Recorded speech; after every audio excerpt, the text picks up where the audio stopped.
नमस्कार। आज के इस वीडियो में हम आपको लक्ष्मी नारायण की कहानी सुनाएंगे।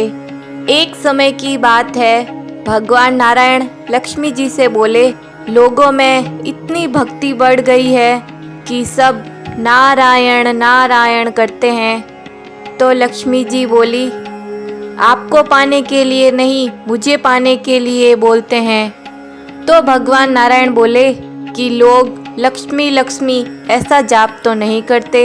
तब लक्ष्मी जी बोली, विश्वास ना हो तो परीक्षा हो जाए। तब भगवान नारायण एक गांव में ब्राह्मण का रूप लेकर गए और एक घर का दरवाज़ा खटखटाया। तो घर के यजमान ने दरवाज़ा खोलकर पूछा, जी कहिए। तो भगवान बोले, हम तुम्हारे गांव में भगवान का कथा कीर्तन करना चाहते हैं।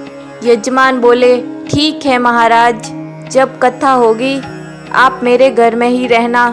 तब गांव के कुछ लोग इकट्ठे हुए और सब तैयारियां कर दी। पहले दिन कुछ लोग आए। अब अगर भगवान स्वयं कथा कर रहे हो तो भक्त क्यों नहीं आएंगे। दूसरे तीसरे दिन कथा में भीड़ बढ़ गई। यह देख भगवान खुश हो गए कि कितनी भक्ति है इन लोगों में। लक्ष्मी जी ने सोचा, अब परीक्षा शुरू करने का समय है। लक्ष्मी जी ने वृद्ध माता का रूप धरा और गांव में पहुंच गई। एक महिला अपना घर बंद करके कथा में जा रही थी। तो माता बोली, बेटी थोड़ा पानी पिला दो। वो स्त्री बोली, माता जी मुझे कथा में जाना है। तो माता बोली, पिला दे बेटी, मुझे बहुत प्यास लगी है। तो वो स्त्री लोटा भरकर पानी लाई। माता ने लोटे से पानी पिया और लोटा उसे वापस लौटाया। तो वो लोटा सोने का हो गया। यह देखकर वह स्त्री अचंभित रह गई कि लोटा दिया था तब स्टील का था और वापस दिया तब सोने का कैसे हो गया। वो स्त्री बोली, माता जी आपको भूख भी लगी होगी। उसने सोचा कि अगर खाना खाएंगे तो थाली चम्मच कटोरी भी सोने के हो जाएंगे। तो लक्ष्मी माता बोली, नहीं तुम जाओ बेटी, तुम्हारा कथा का समय हो गया है। वो स्त्री कथा में आई और आसपास की महिलाओं को सारी बात बताई। वो सभी महिलाएं कथा में से उठकर चली गई। अब अगले दिन कथा में लोगों की संख्या कम हो गई। तब भगवान विष्णु ने पूछा कि कथा में लोगों की संख्या कैसे कम हो गई। तो एक व्यक्ति बोला, गांव में एक चमत्कारी माताजी आई है, जिसके घर में पानी पीती है तो ग्लास सोने का हो जाता है, थाली में खाना खाती है तो थाली सोने की हो जाती है। भगवान विष्णु समझ गए कि लक्ष्मी जी का आगमन हो चुका है। इतने में भगवान विष्णु ने देखा कि यजमान सेठ जी भी कथा में से चल दिए और माता के पास पहुँचे और बोले, माता मैं तो भगवान की कथा का आयोजन कर रहा था और आपने मेरे घर को ही छोड़ दिया।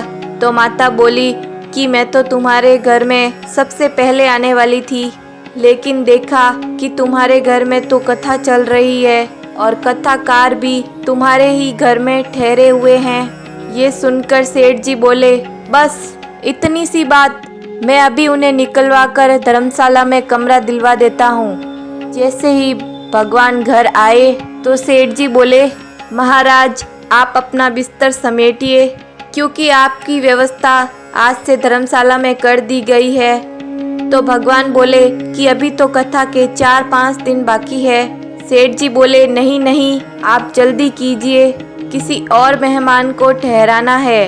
इतने में माता वहां आई और सेठ जी से बोली, आप थोड़ा बाहर तो जाइए, मैं इनसे कुछ बात कर लूं। फिर लक्ष्मी जी भगवान से बोली, प्रभु अब तो मान गए।